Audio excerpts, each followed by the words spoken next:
en faisant une remontada historique.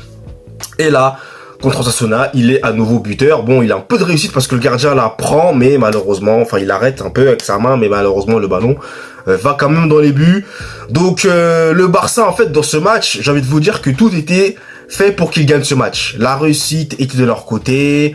Vous avez notamment le penalty sifflé sur Dani Olmo, qui pour moi, voilà, est clairement sifflable, hein, comme il peut ne pas l'être en raison du fait que j'ai l'impression, quand je regarde les images, que Dani Olmo va un petit peu au contact du gardien. Mais après, le gardien aussi, de son côté, il essaye pas d'enlever son pied.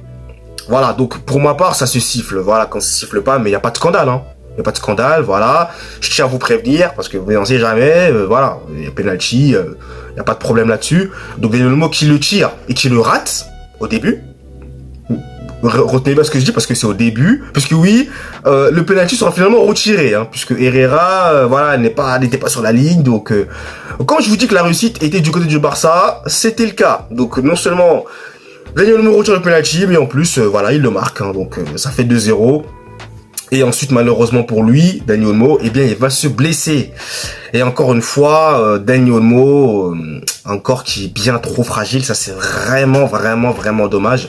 Donc je lui souhaite un prompt rétablissement et j'espère pour lui que ce n'est pas une blessure très grave. Parce que malheureusement là, ça commence un peu à faire beaucoup hein, pour Dani Olmo au niveau des blessures. Et c'est un joueur, encore une fois, qu'on ne peut pas faire jouer tout le temps. On est obligé de le faire, qu'il se repose et qu'il puisse reprendre plus tard. Parce que si tu le fais enchaîner des matchs, il y a un risque de blessure. Et là, pour le coup, eh bien, il y a eu une blessure de Dani Olmo. Donc ensuite, voilà, il a été remplacé par Fermin Lopez qui est rentré en jeu. Voilà, donc le Barça a déroulé, hein, que ce soit au milieu de terrain, avec encore une fois une magique performance de Monsieur Pedri Potter, hein, le magicien de cette équipe, qui encore une fois en tant que milieu de terrain, voilà, surtout au niveau des ressorties de balles, de la possession du ballon, des passes aussi. Enfin, Pedri, c'est toujours propre. Hein. Vous le savez, c'est un joueur que j'aime beaucoup. Je suis totalement fan de lui. Frenkie de Jong, que j'ai bien aimé aussi dans ce match, qui revient très fort. De Jong également. Techniquement, il a été excellent aussi.